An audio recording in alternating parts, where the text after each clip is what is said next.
அன்புள்ள ரிஷபராசி நேயர்களே, உங்களுக்கு குரு பகவான் 3ஆம் இடத்தில் சஞ்சரிக்க போகிறார். இதுவரைக்கும் குரு பகவான் உங்களுக்கு எங்க இருந்தாரு? 2ஆம் இடத்துல இருந்தாரா? மிதுனத்தில் இருந்தாரா? அப்ப ரிஷபத்துக்கு 2ஆம் இடத்துல குரு பகவான் இதுவரைக்கும் ஏகப்பட்ட நன்மைகளை நமக்கு வழங்கியிருக்கும் இல்லையா? குழந்தைகள் படிப்பு, பொருளாதாரம், கல்வியில் முன்னேற்றம், இது எல்லாமே நடந்திருக்கும். ஒரு சொத்து வாங்கியிருப்போம், தனம் வாங்கியிருப்போம், வீடு வாங்கியிருப்போம். இது எல்லாமே நமக்கு பாசிட்டிவா நடந்தது. சரி, இப்பதான் 3ஆம் இடத்துக்கு போகுது. ஐயோ, 3ஆம் இடத்துக்கு போகுது, நான் என்ன பண்ண போறேன் அப்படின்னு யோசனை ஒண்ணும் இல்லையா? 3ஆம் இடத்தில் குரு வருவது கொஞ்சம் நன்மை பயக்காது. ஏனென்றால் அது 3ஆம் இடம், 6ஆம் இடம், 8ஆம் இடம், 12ஆம் இடம், இது மறைவு ஸ்தானம். இதில் அசுப கிரகங்கள் தான் மறைய வேண்டும், சுப கிரகங்கள் மறையக்கூடாது. அப்ப கோச்சாரப்படி உங்களுக்கு 3ஆம் இடத்துல குரு வராரா? குரு ஒரு சுபத்தன்மை வாய்ந்த கிரகமா? அந்த சுபத்தன்மை வாய்ந்த கிரகம் 3ஆம் இடத்தில் வரும்போது கொஞ்சம் கவனமாக இருக்க வேண்டும். ஒரு வண்டி வாங்கினேன் சார், போன வருஷம் ஒரு வண்டி வாங்கினேன், ஒரு 2 வீலர் வாங்கியிருக்கேன், ஒரு 4 வீலர் வாங்கியிருக்கேன், நல்லா தான் போயிட்டு இருந்தது சார். திடீர்னு மக்கர் பண்ணுதுங்க, என்னன்னே தெரியல சார். திடீர்னு வீண் செலவு வைக்குது, என்னன்னே தெரியல, எனக்கு என்னன்னே புரியல. அப்படிங்கிற காலகட்டம் எல்லாம் இந்த குரு பயிற்சி தான் செய்து கொடுக்கும். நமக்கு தெரியாது, நல்லா தானே போயிட்டு இருந்தது. ஏனென்றால் குரு 3ஆம் இடத்துக்கு வரும்போது விரயங்களையும் பண்ணி கொடுக்க தயங்க மாட்டார். ஓகே சார், எனக்கு இது வரைக்கும் சொத்து வாங்கணும். போன வருஷம் நானும் என் தம்பியும் எங்க அப்பாவும் ஒன்னா சேர்ந்து ஒரு பூமி கொஞ்சம் வாங்கினேன் சார். இதில் இப்ப எனக்கும் என் தம்பிக்கும் ஒத்து வரல சார், தம்பி சம்பந்தப்பட்ட பிரச்சனைகளும் வந்துருது சார் அப்படின்னு நாம நினைக்கிறோம் இல்லைங்களா? இப்போ சகோதரர் வழி சொத்துக்களுக்கும் நமக்கு கண்டிப்பா பிரச்சனை வரும். ஓகேங்களா? இந்த காலகட்டத்துலதான் நாம கவனமா இருக்கணும். அப்ப குரு வழிபாடு செஞ்சுட்டு வந்தீங்கன்னாவே இந்த சகோதர சம்பந்தப்பட்ட பிரச்சனைகள் எல்லாம் நமக்கு நீங்கிடும். தகவல் தொடர்புல இருக்கிறவங்க, தகவல் தொழில்துறை, ஒரு கம்யூனிகேஷன்ஸ், ஒரு இது எடுக்கிறவங்க, இவங்களுக்கெல்லாம் கொஞ்சம் போராட்டமான போராட்ட காலமா அமையும். நான் செஞ்சிட்டேன் சார், போன வருஷம் நல்லா இருந்தது சார், இந்த வருஷம் கொஞ்சம் பாதிக்கப்படுதுன்னா கொஞ்சம் பாதிக்கப்படத்தான் செய்யும்.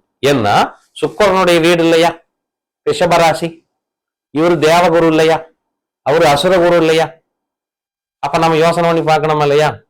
ஒரு நல்லவன் கிட்ட போய் கெட்டவன் சேர்ந்தாலும், கெட்டவன் கிட்ட வந்து நல்லவன் சேர்ந்தாலும், கெட்டவன் தான் ஆட்கொள்வானுடையோ, நல்லவன் ஜெயிக்கவே மாட்டான். இது நம்மளுக்கு எல்லாத்துக்கும் தெரிஞ்ச விஷயமா?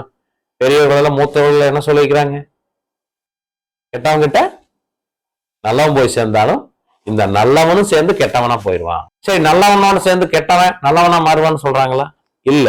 அப்ப சுபத்தன்மை வாய்ந்த போல் அசுபத்தன்மை வாய்ந்த சுக்கிரன், அசுபத்தன்மைனா இவங்க 2 பேர்த்துக்கு பகை கழகம் இல்லையா?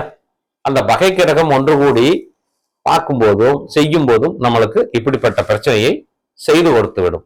எனவே தேவையில்லாத வம்பு வழக்குகளை சந்திப்பதும் நமக்கு கண்டிப்பாக குறைத்துக் கொள்ள வேண்டும். என் நண்பன் சார், அவனுக்காக சார், என் நண்பனுக்காக சார், என் தம்பிக்காக சார், என் கணனுக்காக சார் நான் போனேன் சார், ஒரு பஞ்சாயத்து பண்ண சார், ஒரு இடம் வாங்கி வச்சு சார்.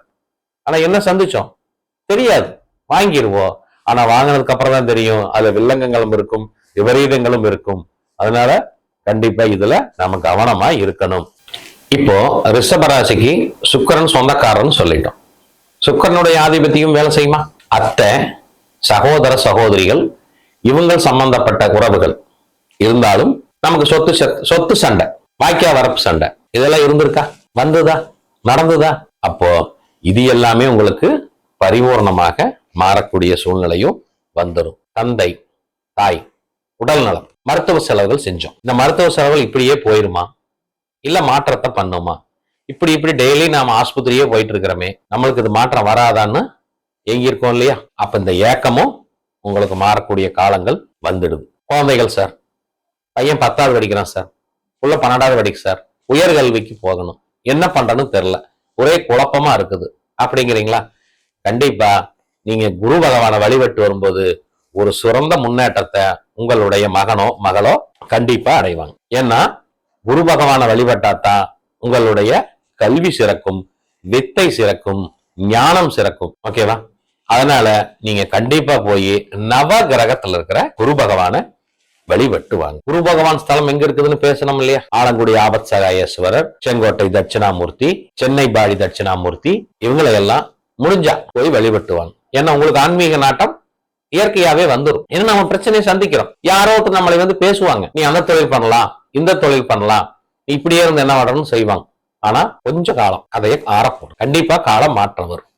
சரி, எனக்கு நல்ல திசை சார் நடக்குது, என்ன திசை சார் நடக்குது, எனக்கு ஒண்ணுமே புரியலையே சார், எனக்கு திசை வாழ்க்கையே மாற மாட்டேங்குது. நீங்க சொல்லிட்டீங்க 2ஆம் இடத்துல இது வரைக்கும் இருந்தாரு சார், எனக்கு நல்ல பலன் நடக்குதுன்னு சொன்னாங்க சார், ஆனா எதுவுமே நடக்கலையே சார் அப்படின்னா உங்க சுய ஜாதகத்தை ஆய்வுக்கு உட்படுத்தி பார்த்து தான் நாம கண்டுபிடிக்க முடியும். நம்ம எத்தனை பேர்த்துக்கு தெரியும் திதி இருக்குது, யோகம் இருக்குது, கர்ணம் இருக்குது நம்ம ஜாதகத்துல, இவங்கெல்லாம் நமக்கு என்ன பண்ண போறாங்கிறதுல தெரியுமா? அதையெல்லாம் நாம தெரிஞ்சுக்கணும்னா கீழக்கணக்கு நம்பரை நாம கான்டாக்ட் பண்ணுங்க, நமக்கு நல்ல பலன்களை அளிச்சிடலாம். ஏன்னா இப்ப நம்ம குரு பயிற்சி பலன் நம்மளுக்கு ஒரு 20 to 30% தான் நம்மளுக்கு நன்மை பயக்கும். நம்ம வாழ்க்கையில முன்னேறணுமா இல்லையா?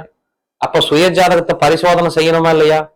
அப்ப பரிசோதனை செய்யும் போது உங்களுக்கு நல்ல பலன்கள் கிடைக்கும். நீங்க குரு பகவான வழிபடும் போது முல்லைப்பூ சாத்தி வழிபடுங்க, மஞ்சள் வஸ்திரம் கொடுங்க. குருமார்கள் இருக்காங்க இல்லையா? குருமார்கள், பள்ளி தலைமை ஆசிரியர்கள், மாணவர்கள் கற்றுக் கொடுத்த குருவார்கள், ஆசிரியர்கள், இவங்களுக்கெல்லாம் நீங்க பணிவிட செய்யலாம். அவங்க கஷ்டத்தில் இருக்கிறார் சார், குரு கஷ்டத்தில் இருக்கிறார், அப்ப அந்த கஷ்டத்தை நீக்கிறவங்களுக்கு அவங்களுக்கு ஏதோ பொருள் உதவியோ ஏதோ ஒரு உதவி நம்ம பண்ணி கொடுக்கும் போது நமது வாழ்க்கையில கண்டிப்பா மாற்றம் வரும். ரிஷப ராசி கொஞ்சம் பார்த்து கவனமாக செயல்பட வேண்டிய ராசி.